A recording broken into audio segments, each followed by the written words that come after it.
बिस्मिल्लाहिर्रहमानिर्रहीम अस्सलाम वालेकुम। डियर स्टूडेंट्स, हमने कंडीशनल स्टेटमेंट्स का टॉपिक स्टार्ट किया था। ये आज उस सिलसिले का सेकंड लेक्चर है और आज हम इफ़ एल्स स्टेटमेंट को डिस्कस करेंगे। लास्ट लेक्चर में हमने इफ़ स्टेटमेंट को डिस्कस किया था। ये इफ़ स्टेटमेंट का फ्लो चार्ट जिसमें आप लोगों ने देखा था कि जो normal top to bottom flow control होता है उसको किस तरीके से एक इफ़ स्टेटमेंट ऑल्टर करती है या चेंज करती है, और इसके लिए ये कंडीशन इस्तेमाल होती है। कंडीशन अगर ट्रू होती है तो उस सूरत में ये वाला ब्लॉक ऑफ कोड एग्जीक्यूट होता है, और अगर ये कंडीशन फॉल्स होती है तो उस सूरत में ये ब्लॉक ऑफ कोड स्किप हो जाता है। आज हम पढ़ रहे हैं इफ एल्स स्टेटमेंट। ये इफ एल्स स्टेटमेंट का फ्लो कंट्रोल है। अब देखें, ये वो स्टेटमेंट्स हैं जो इफ एल्स के पहले लिखी हुई हैं, और ये वो स्टेटमेंट्स हैं जो कि इफ एल्स के बाद लिखी हुई हैं। अब यहाँ भी एक कंडीशन होगी। अब अगर कंडीशन ट्रू होगी तो फ्लो कंट्रोल इस राइट ब्रांच को फॉलो करेगा और इस ब्लॉक ऑफ कोड को एग्जीक्यूट करके बॉटम में चला जाएगा। लेकिन अगर कंडीशन फॉल्स हो तो flow control left branch follow करेगा और इन सेट्स ऑफ स्टेटमेंट्स को एग्जीक्यूट करता हुआ वो बॉटम में चला जाएगा। तो यहाँ पे आप लोगों ने देख लिया कि दो डिफरेंट ब्लॉक्स ऑफ कोड हैं, लेकिन कंडीशन की बेस पर फैसला होगा कि इन दोनों में से किसने एग्जीक्यूट होना है और किसने स्किप होना है। तो आइए देखते हैं इफ एल्स की डेफिनेशन। यहाँ लिखा हुआ है use to execute different blocks of code based on a condition. यानी कंडीशन की बेस पे different blocks of code execute होते हैं। जिस तरह आपने यहाँ देखा कि इस कंडीशन की बेस पर यह फैसला होगा कि इन दोनों में से कौन सा ब्लॉक ऑफ कोड एग्जीक्यूट होगा। If the condition is true, then the block of code inside if is executed and the block of code inside else is skipped। यानी अगर ये कंडीशन ट्रू है तो वो ब्लॉक ऑफ कोड जो कि if के इनसाइड लिखा हुआ है वो एग्जीक्यूट हो जाएगा, और वो ब्लॉक ऑफ कोड जो कि एल्स के इनसाइड लिखा हुआ है वो स्किप हो जाएगा। If the condition is false, then the block of code inside if is skipped and the block of code inside else is executed। इसके बरक्स अगर ये कंडीशन फॉल्स होती है तो उस सूरत में वो ब्लॉक ऑफ कोड जो कि एल्स के अंदर लिखा हुआ है वो एग्जीक्यूट हो जाएगा, और वो ब्लॉक ऑफ कोड जो कि इफ के अंदर लिखा हुआ है वो स्किप हो जाएगा। अब आते हैं इफ एल्स के सिंटेक्स पे। इफ एल्स को लिखने का तरीका बिल्कुल वैसा ही है जिस तरह इफ का तरीका हमने लास्ट लेक्चर में सीखा था, बस इसमें इजाफा हो गया है इस एक एल्स ब्लॉक का। यानी ये तो वही है कि इफ कंडीशन और बॉडी ऑफ इफ, ठीक है, लेकिन यहाँ पे अब एल्स का इजाफा हो गया है। एल्स भी इफ की तरह एक कीवर्ड है, और जिस तरह यहाँ कंडीशन के बाद कोलन लगाए गए थे, सिमिलरली यहाँ भी एल्स के बाद कोलन लगाए गए हैं।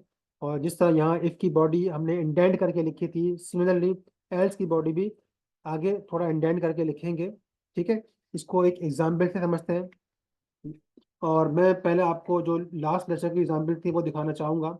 अगर आपको लास्ट लेक्चर की एग्जाम्पल याद हो, यहाँ पे हमने देखा था कि x एक वेरिएबल जिसकी वैल्यू 5 थी, और हमने कंपेयर किया था अगर x 10 से ग्रेटर है तो हम प्रिंट कर देंगे x इज ग्रेटर देन 10, और बाद में गुड बाय प्रिंट कर देंगे। तो कंडीशन ट्रू होने पे लाइन नंबर 3 एग्जीक्यूट हुआ करती थी, और कंडीशन फॉल्स होने पे ये लाइन स्किप हो जाया करती थी। अब आते हैं आज की इफ एल्स की एग्जाम्पल पे। यहाँ पे आप देखें कि हमने उसी कोड में बस मामूली सी चेंजिंग की है और इस एल्स ब्लॉक का इजाफा किया है।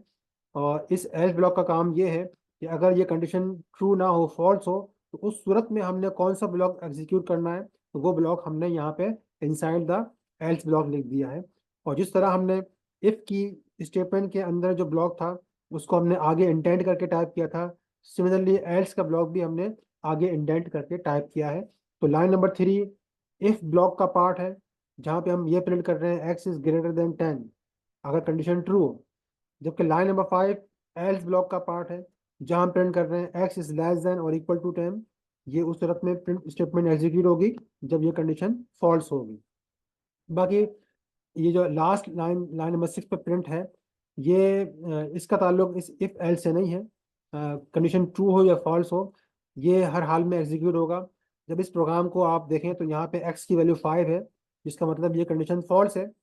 तो इस वजह से लाइन नंबर 3 तो स्किप हो जाएगी, लेकिन लाइन नंबर 5 एग्जीक्यूट होगी और प्रिंट हो जाएगा एक्स इज लेस देन और इक्वल टू 10। आप इस प्रोग्राम की आउटपुट में देख सकते हैं कि एक्स इज लेस देन और इक्वल टू 10 भी प्रिंट हुआ है, और ये गुड बाय भी प्रिंट हुआ है। तो आइए इस प्रोग्राम को हम ऑनलाइन पाइथन कंपाइलर में ट्राई करते हैं। मैं इस कोड में एल्स ब्लॉक का इजाफा करने के लिए बैक करूँगा। एल्स टाइप करने के बाद मैं कोलन टाइप करूँगा और एंटर प्रेस करने के बाद प्रिंट कर दूंगा x इज लेस देन और इक्वल टू 10। अब ये एल्स ब्लॉक जिसमें सिर्फ एक ही स्टेटमेंट है, ये उस सूरत में एग्जीक्यूट होगी जब ये कंडीशन फॉल्स होगी। तो इस वक्त क्योंकि x की वैल्यू 5 है, 5 इज नॉट ग्रेटर देन 10, इसलिए ये स्टेटमेंट जो लाइन नंबर 5 पे लिखी हुई है ये एग्जीक्यूट होगी। तो इस प्रोग्राम को मैं रन करता हूँ तो आप देखें कि आउटपुट में x इज लेस देन और इक्वल टू 10 प्रिंट हुआ है, जबकि x इज ग्रेटर देन 10 ये लाइन स्किप हो गई है, good bye as usual print हुआ है।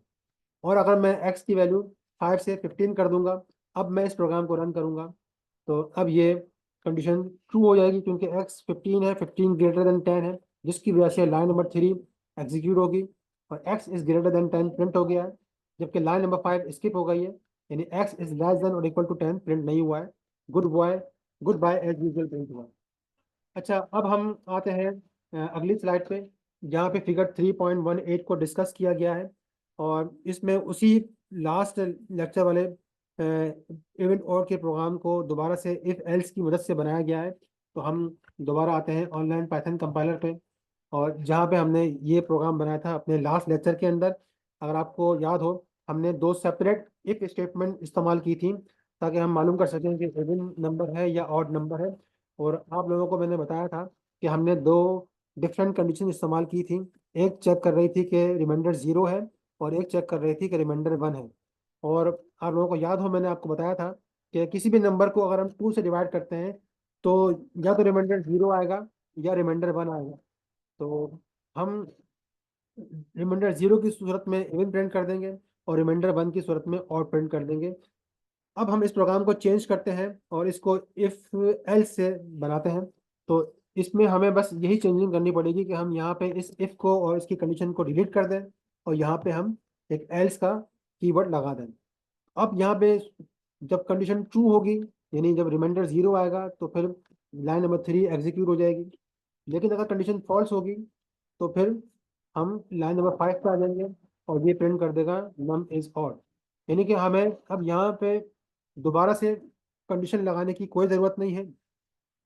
अगर ये कंडीशन फॉल्स होती है तो ऑटोमेटिकली हम जान जाएंगे कि वो ये नंबर जो है ये ऑड नंबर है, तो हमें दोबारा से कंडीशन लगाने की कोई ज़रूरत नहीं है। तो अब ये प्रोग्राम मैं रन करता हूँ।